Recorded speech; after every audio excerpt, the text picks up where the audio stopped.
Good morning. Can everyone hear me? Welcome. Before we begin today, I want to begin by remembering our fallen officers. We've lost our 5th law enforcement officer this year, Deputy Brandon Cunningham with the Fulton County Sheriff's Office will be laid to rest this afternoon, who gave the last full measure of devotion to his community and state. Please pray for his children and family, for his fiancée, for his community, and for their department as they struggle with this unimaginable loss. And as we are here this morning, Deputy Taylor Bristow from the Carroll County Sheriff's Office is right up the road at Grady Hospital battling for his life. It has never been more difficult to serve as a first responder and specifically a law enforcement officer. And in Georgia, we unapologetically back the blue and support the men and women who serve us in uniform. Today we are here, though, to talk about the findings for the Fulton County Jail Subcommittee. You've gotten a copy of the draft report, and the reason why it is a draft report is because due to our Senate rules, when we return to legislative session in January, we will formally adopt that report. However, we didn't want any more time to lapse, so the recommendations that were put together could be enacted and further steps of remediation could take place. Let's begin by the reason why we formed this committee. Back last year, we all watched with great concern at some of the tragedies that had been unfolding at the Fulton County Jail. Senator Robertson and I went and visited the jail and made sure that what we were seeing on the news matched some of the concerns that were actually in the jail itself. I want to make sure we clarify, as we have in the past, that jails are not prisons. They are very different. When someone is arrested and booked into the jail, those crimes, they are actually innocent until proven guilty by our system of government. The Georgia Senate was listening to constituents, to people that were involved directly and indirectly with that, and we wanted to take a heads-on approach in investigating and solving this major concern. As a Fulton County resident myself, I've had the honor to serve for the past 14 years, and I shared the concerns of my fellow citizens, elected leaders, and we wanted to have something done as quick as possible. With that, I assigned a public safety subcommittee to complete a deep dive investigation into the issues, root causes, and most importantly, the solutions. I want to thank Lieutenant Governor Burt Jones, who supported us and appointed 2 ex officio members of the committee to complete this very important task. And I want to take a moment to talk about these committee members and why they were so important. First, Senator Tim Bearden, who served on the committee, has a background as a law enforcement officer and was also the director of the Georgia Public Safety Training Center in his past. Senator Chuck Payne, who served for over 3 decades as a juvenile probation officer, and he chairs our Veterans and Homeland Security Committee. I served as a member of this committee, and we had 2 ex officio members, Senator Sonia Halpern, who's the chair of the Fulton County Senate delegation, and Senator Brian Strickland, who is the chairman of the Senate Judiciary Committee. And perhaps most importantly, the majority whip of the state Senate, Senator Randy Robertson, who serves as the vice chairman of the Senate Public Safety Committee and was gracious enough to be the chairman of this important subcommittee. And there is no one more qualified in the entire Georgia Capitol than Senator Robertson. As a retired major from the Muskogee County Sheriff's Office, he's actually operated a jail before, and a very large one. He's very talented, has an extraordinary detailed approach, and with his experience and the way he put this committee together, I knew it would be a success from the moment we started. Since the first meeting last fall, there are 1,000 less inmates in the Fulton County Jail. Let me say that again. Since we began meeting last fall, there are over 1,000 less inmates in the Fulton County Jail. This is very measurable and substantial progress that needs to be reported. It's important to note that no sheriff in the state of Georgia can control the population of his or her jail. That is exclusively from moving through the process of the judiciary and prosecution. I'm proud of the comprehensive 17 recommendations that you have in front of you right now to continue the improvement and ultimately to solve this issue permanently. But one of the recommendations, which I believe is perhaps the most important, is the relationship, the professionalism, and teamwork between the four areas that will ultimately solve this problem, which is the county commission, the district attorney, the judges, and the sheriff. Working together in concert, in teamwork, with a professional front, will be the first step into solving any problem, no matter it be in government or anywhere else. At this time, I'm going to turn this over to Senator Robertson, who will give you an update of the findings that you see before you. When we're done, we'll take a few questions. Thank you. Thank you, Chairman Albers, and I'm going to be very brief. You each have a copy of the draft report in front of you, and we're more than prepared to answer any questions that you may have in relation to the 17 recommendations. As Chairman Albers said, he and I had the opportunity to tour the Fulton County Jail, and I want to start off by thanking the sheriff and his staff for being very accommodating. There was not a single door that we were not allowed to walk through. We walked into some of the nicest parts of the Fulton County Jail, and if you've never been in a jail, take my word for it, there are nice parts. And we walked through some of the parts that were the not quite as nice. We walked amongst the individuals there charged with lesser nonviolent crimes, and we walked amongst those who were charged with the most violent crimes. And the fear of a jail should not exist, because what it holds are other citizens of our community. And what we found as we walked through the jail, and no matter who we engaged with, no matter what they were charged with, or no matter what the job assignment was of those personnel of the Fulton County Sheriff's Office, we received full cooperation while we were there. I had somebody ask me what the jail looked like. I worked in a large jail. I guess it depends on what your definition of pretty is. But when we walked through the jail, the Fulton County Jail looked like a jail. It was very clean, but it was not attractive because they have to maintain that building with a full staff and full population of citizens 24 hours a day, 7 days a week, 365 days a year. And so while trying to maintain something, keeping something polished, keeping something clean with a small city operating within the walls is somewhat difficult. But I do want to thank the sheriff and his team for cooperating. I want to thank the county commission. I want to thank the district attorney's office, and I want to thank the Fulton County Judiciary for being responsive and coming to our committee, sitting in the chair and answering the questions. I think the importance of a study committee is to do what you're supposed to do that is in the title, and that is study. That is to look at. We're not there to drag any soul to the top of Golgotha and crucify them. We were to find out facts and determine what needed to be done or what could be done by the state legislature, or to notify the county commission, the judiciary, the sheriff, or the district attorney's office, things that we realized based on testimony that were either successes or failures within the Fulton County Jail.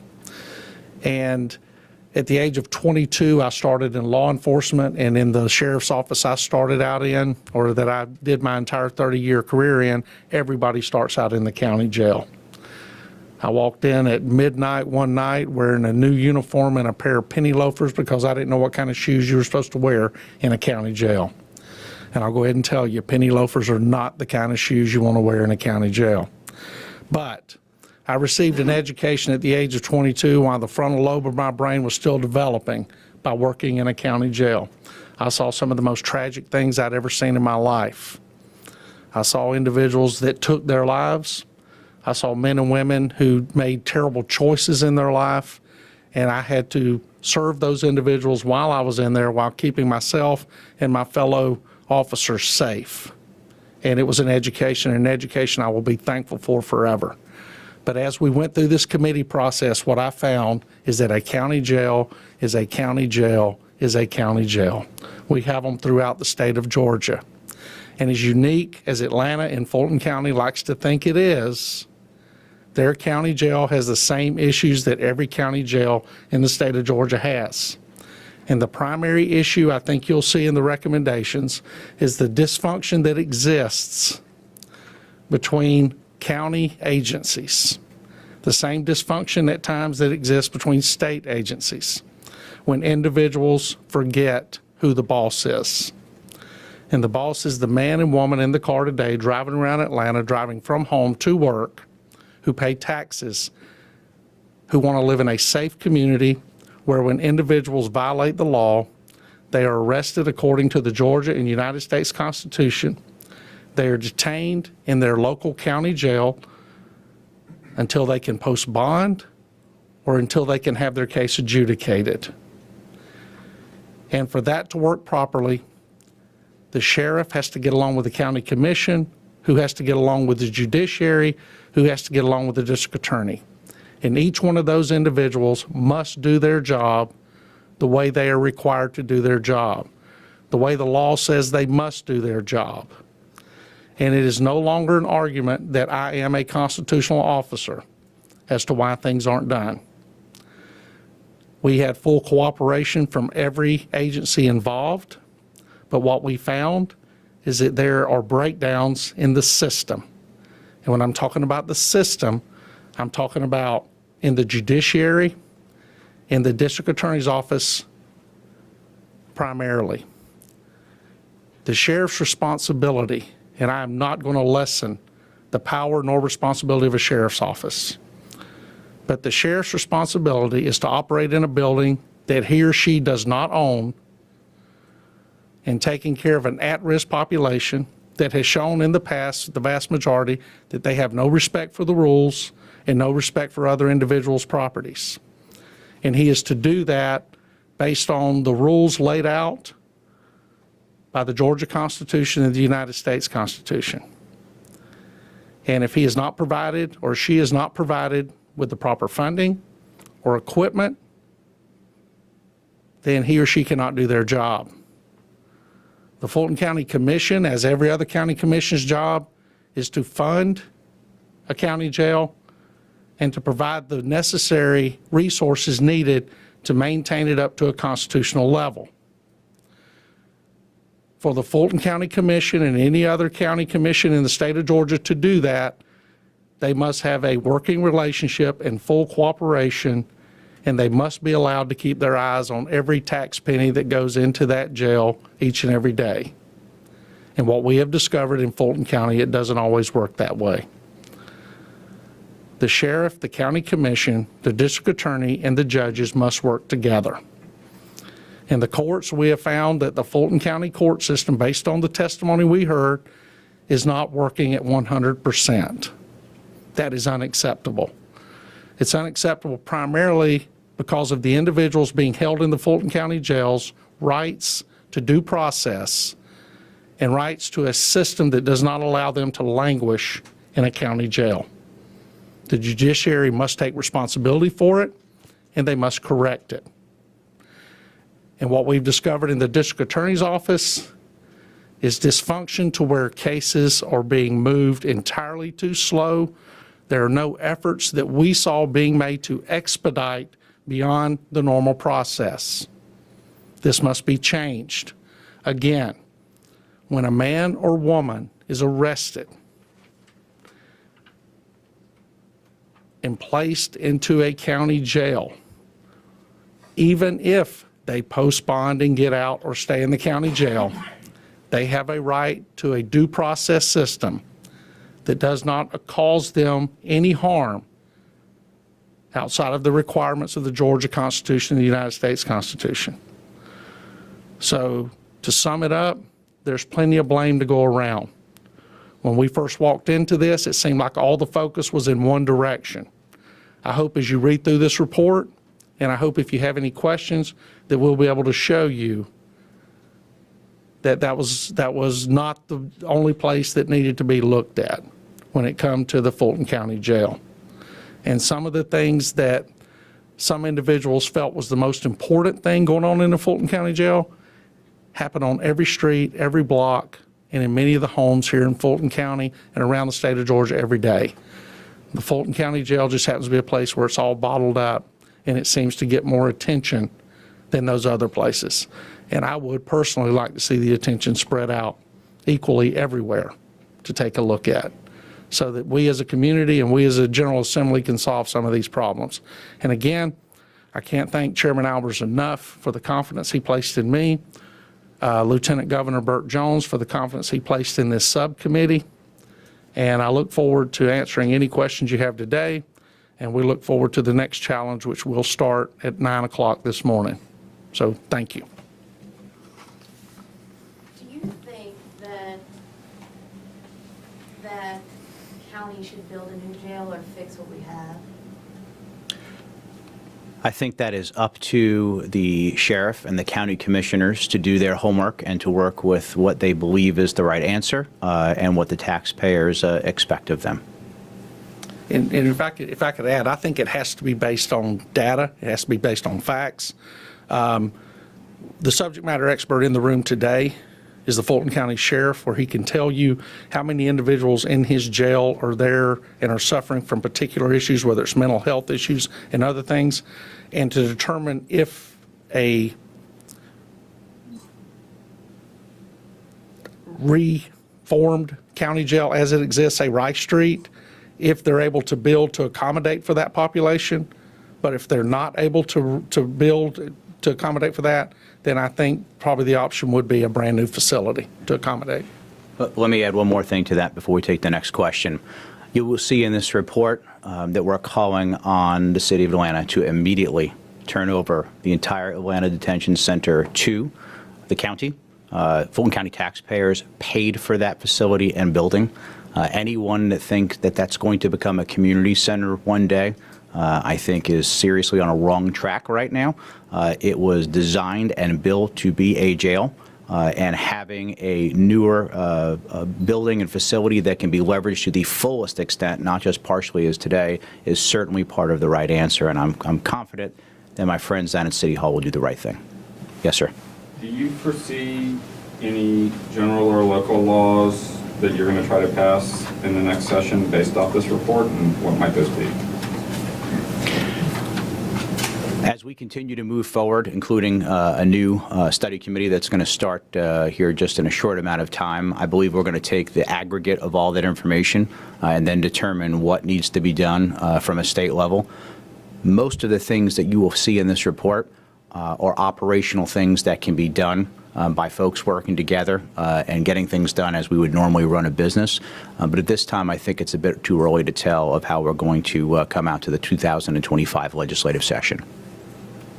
You mentioned 9 o'clock, the real work begins. What is the next step with all of this? These recommendations are out? Well, no, 9 o'clock is our next study committee on Georgia Department of Corrections, which walks hand in hand with our county jails, because Georgia Department of Corrections has a huge responsibility to help alleviate some of the overcrowding of some of the most dangerous once their cases are adjudicated.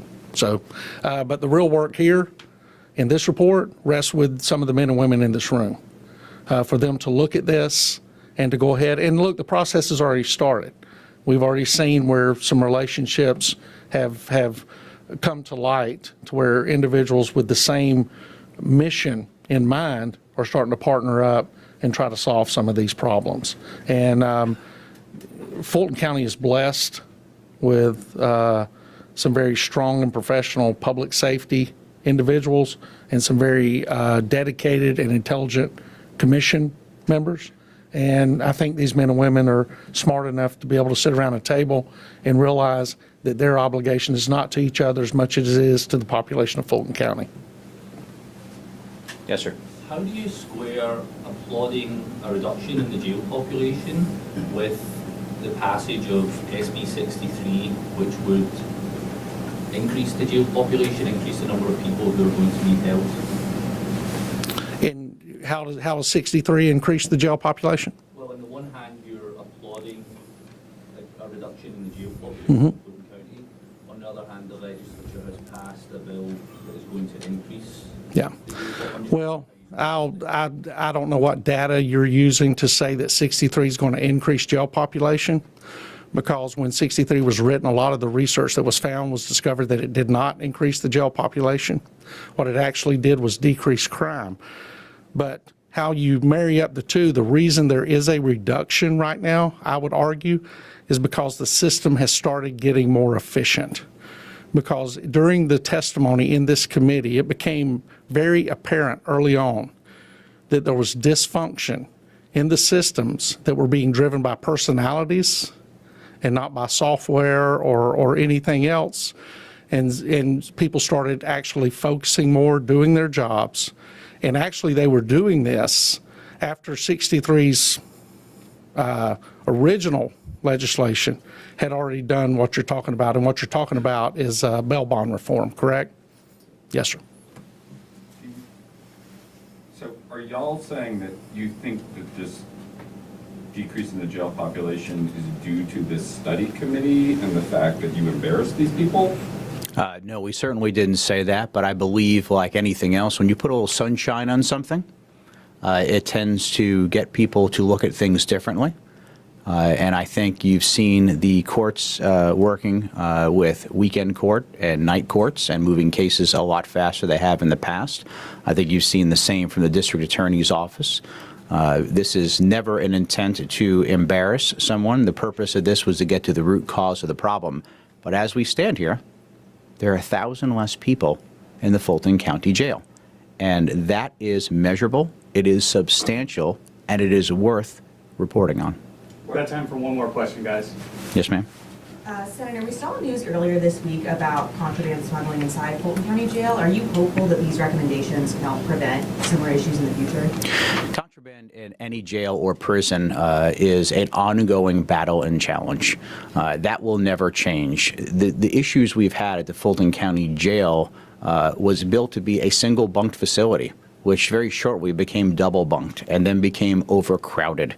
In order to manage and maintain and hold security when something is already 2 and 2.5 times more the capacity was designed to do, makes the prevalence of weapons and other contraband certainly more capable than they would be in other areas.